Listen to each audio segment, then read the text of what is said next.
the purpose of this screencast is to better define the least restrictive environment debate format. So let's just take a few minutes to go over this document, and this will be our guiding document as we participate in that debate.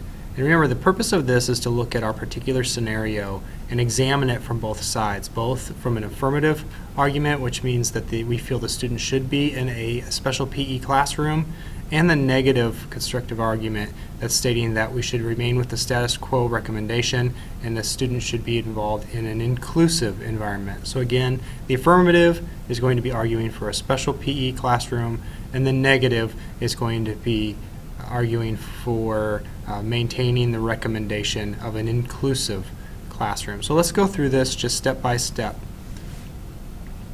Okay. The affirmative constructive will start, so this is our group that has the interest in presenting the special PE option for our scenario. So you'll start with your opening statement, state your names, that you're speaking for and advocating for the special classroom, okay, and express the pleasure and opportunity to debate. This is also where you want to get their attention. So again, think back to that Monroe's motivational sequence. Use your attention getter here. List some key terms if there's any jargon that's going to be used or any chance that someone may not understand some of the terms that are going to be used during the presentation of the argument. You might define these here. Okay. You will present your thesis statement to show where you're going. So this is kind of a now and later format, or this and that. All right. So type of statement. So this is presenting the problem, the variables that you are going to implement, okay, and how the present system or the current recommendation of having an inclusive classroom will not solve that problem. Instead, that you're going to provide an appropriate solution. So it's that this and that. We do this and that's the outcome. Or we do this now and later this will happen. The body of your argument, okay, this is kind of the meat. So you're going to kind of describe the issue. It's a combination of logos, ethos, and pathos. And so if we look at that, logos is kind of the legal argument, ethos is the ethical side, and pathos is the emotional or the sympathetic. So you're trying to hit this situation on all levels. Think back to the three circles that we discussed in class of legal, ethical, and moral. You're going to support your affirmative case with about 4 to 6 of the least restrictive environment components that are in your textbook. Have at least 3 supporting pieces of evidence for each one of those things. So what are your 4 to 6 strongest? Now you don't have to state all of those facts right this second, but you want to have kind of your tool belt ready, and present on at least 2 or 3 of those least restrictive components, especially your strongest, and having again 3 pieces of evidence underneath each one of those. This is where you're establishing the need. Okay, this is your need for change. Why is this a serious problem? Utilize that research. This is the facts. Okay, establish how the present system is really going to cause harm. In this case, is it physically, or is it emotional, is it financially, what is it? And you can again tie it back to that legal or that ethos. And then conclusion, you can summarize your statement and say thank you. Again, note that this is only 5 minutes long. So you're going to want to practice this. You're going to want to go through this and make sure that you know your particular components. Again, we don't want to hear the exact same the speaker talking the entire time. So make sure that you have kind of your content experts for each. If you notice that there's 4 to 6 least restrictive environment components, each one of your group members could take one of those components and speak. So we want each person to participate in the debate. At that time, we're going to take a 2-minute strategy session. So we're going to break. We don't usually have these in the debate format, but again, I know you're new to this, so I want us to be able to take our time. And I'm going to give you about a 2-minute strategy session so you can get into your groups, you can listen to what the other one says, or in your case, if you're in the formative action, you can kind of hear what you said, what were you not able to state because your time was running out, or what do you feel maybe may get attacked in the next session, but you're preparing for your next argument. Then we're going to come in with our first negative constructive. So this is the inclusive classroom. This is the maintaining of the status quo.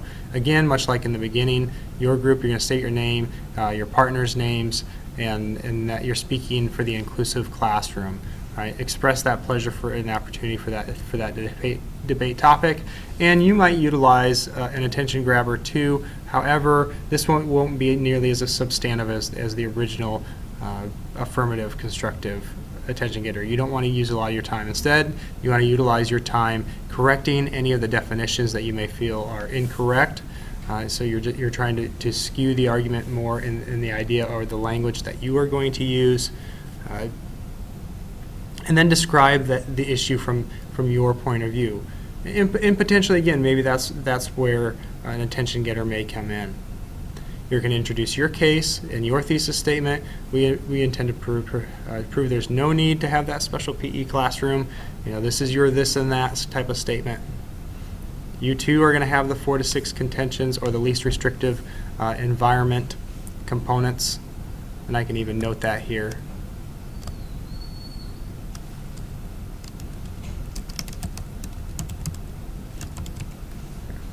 So your least restrictive environment components, the same thing, 3 pieces of evidence for each.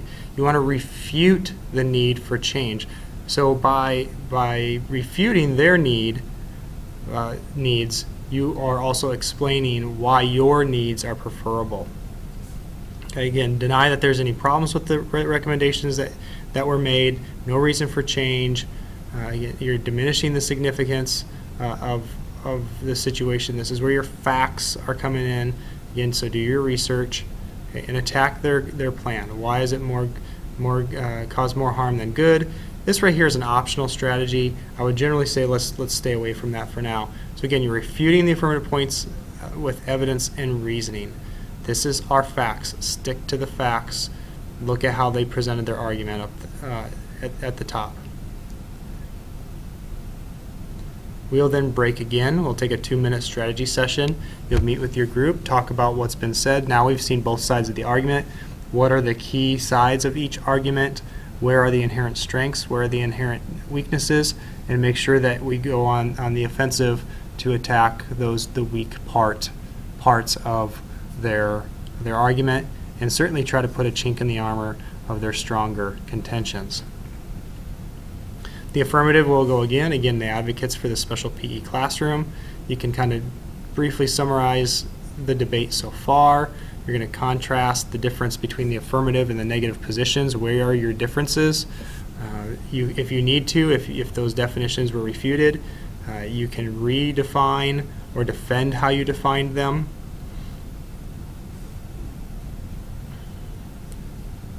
And again, restating that thesis statement, there is a problem that must be solved, and our plan will do that. So we have to show that there's a problem and there's a need for change.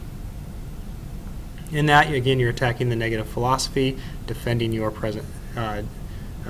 present system, especially if harm and significance. You want to clash. You want to show your plan, show those outcomes. All right. So we're moving on to that next phase of that motivational sequence, and again, ending with a resolution and saying thank you. As we go through these, I know that some of these are saying you need to attack the plan, and you don't know exactly what the other team's plan is or what the other plans demonstrated as needs, but what you need to do is you need to infer. You need to think about, this is what we did in class, what are they likely to argue or plan for, and prepare information ahead of time to refute that. So you have to put yourself in your opponent's shoes a little bit. So keep that in mind and have those notes ready. But again, while the other team speaks, make sure you are taking notes so that you can match that up with some of the facts that you have gathered. Okay. Now we'll have the second constructive, negative constructive, and this is where you're arguing for the inclusive classroom. Again, reinforce your negative philosophy. Again, we will prove that there isn't a problem. The plan is not bad. The plan, that plan presented by the affirmative is bad, and this is unnecessary. You can then, how can you attack it? Again, you can look at it from its practicality. Is it workable? Is it doable? Okay, its solvency. Does it really solve the problem? What are the disadvantages or the injustices with it? Just deny those supposed benefits of the plans, and in the process, you can kind of provide some of your own plan and some of your outcomes. If for any reason the affirmative excuse me, the affirmative group has not presented a plan, make a really big deal of it at this point. There's not even a plan that's been implemented. There's not even a plan that's been presented. So how can we have change when there's no plan? There's no outcomes that have been provided. So make a big deal of this. Okay. And then again, concluding, this is why we cannot adopt the special PE resolution. Thank you. We have another strategy break, and now we're into our final rebuttals. Generally, this is a multi-step process. We would go through this a couple times, but for the sake of class, and again, this being a beginning exercise, we're only going to do the rebuttals once, and we're going to treat it like it's like a closing on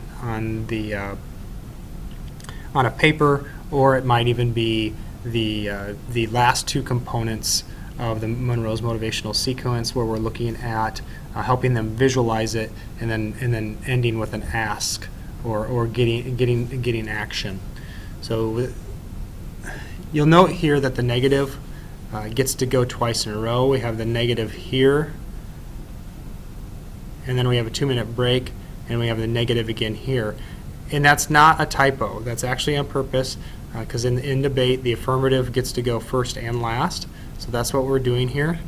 So in the last piece, so this is our close. So again, clash and refute major pieces, okay, point by point. You want to leave them questioning, okay, questioning that change. Okay. You can summarize your entire block. So this is, and then you help, and with that, you're helping them visualize your plan. So this isn't going to work. Okay. This is why we should stay status quo. See all the wonderful things that are going to happen with that inclusive classroom. And then end with, we must not allow a special PE classroom. Instead, we want you to do this. And what are you getting them to say yes to? Again, read your audience. Okay, what kind of body language have you gotten from the audience? Can you go for a bigger ask, being firm, or do you need to go for a smaller ask, but it's something we have to say yes to? Again, we have a 2-minute break for a strategy session, and then we'll close out and we'll be done here. The last one is that affirmative. Again, this is why we should have, that special PE classroom.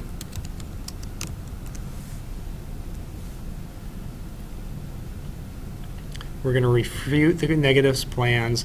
We should not stay status quo. You can point out the fallacies in the reading, but again, rebuild, because they may have broken down. Rebuild your major case points. Okay, and if you want, maybe even kind of throw in that last shot, that last little stomach blow. Maybe you offer up just one last new piece of evidence that you've been saving in your back pocket a little bit, because you haven't had the opportunity to present it yet, or it didn't seem in a logical place in the previous part. But this might be your last kind of blow to throw in there. And again, how can they see your plan coming to fruition? How can they visualize it? Help us see it, how this is going to be such a wonderful thing. So we must. So you need to show that this change has to take place. Make sure you ask, and again, make sure you get a yes. Read that audience. What can you ask for, and make sure you get it. Just one basic ground rule as we go through this. We're not all going to be perfect at this. This may be the first time some of us have participated in a debate type format. Just remember to be respectful. Avoid the you, and the they type statements. Again, we'd be led to believe this, or that. We contend, however, that this, and that. And keep your focus on the outcome. Our outcome is that our students have positive learning outcomes. So keep the focus on the student and those outcomes. I hope this helps. Watch this video as many times as you need. Please ask questions or shoot me an email if you have questions. So as you go through each piece here, take your notes, think about Monroe's motivational sequence, and it's better to over-prepare than under-prepare, and make sure you're taking the time to practice each segment and think about what the opposition might do or say in each one of those sections. So we'll see you soon.